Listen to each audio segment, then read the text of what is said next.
So in this question, let's read it. Example 7, using our formula, $4,000 is borrowed at 6% per annum, compound interest, for 3 years, compounded quarterly.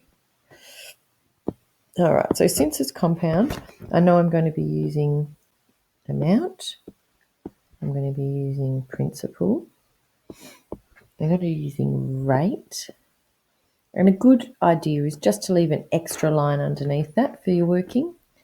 I'm going to be using N, and possibly to work out R and N, I need T. Okay. So let's read the question and see what we can pull out of it. $4,000 is borrowed. That's got to be the principal. 6% per annum. 6 per annum. Now, you might prefer, because you're getting better at this, to write that straight away as a decimal. It's up to you. You can do what makes sense in your brain. And 3 years would go at time. Now, to work out the rate completely, we're going to have to think carefully. And for the N, we're going to think carefully. So I'm just going to have a little box over here.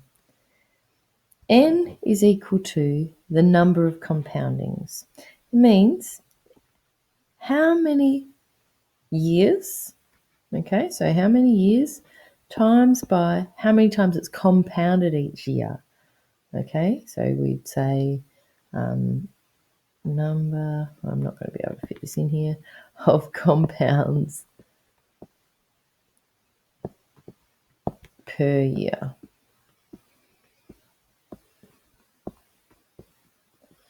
Okay, so we've got 3 years and it's compounded quarterly, which means it's 4 times per year. So 3 times 4 equals 12. Now, the rate, really need to point this out and make this. The rate was 6% per annum. Okay, so this is 0.6% per annum, 0.6 per annum. However, it's compounded quarterly.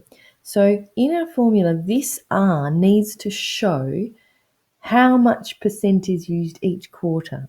So if we divide 0.06 by how many times there it's compounded, by 4 times, okay, we're going to get 0.015.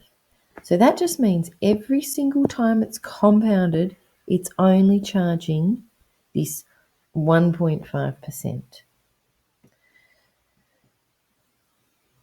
The question then asks, use a formula to find out how much the loan is now worth. Okay, what it's now worth is the amount. So, all right, let's do some calculations. Now we've got all this, it's easy. It's just that bit that's the hard bit. P1 plus R to the power n. So principal, 4,000. 1 plus, we're going to use this 0.015. We're going to use n, which was 12. And we're going to pop that all in our calculator. 4,000 times, open a bracket, 1 plus 0.015, close bracket, all to the power of 12. And that will give us $4,782. And I can see 0.472. I'm going to round it to 2 decimal places, and it doesn't need to round up, it can just stay as 7.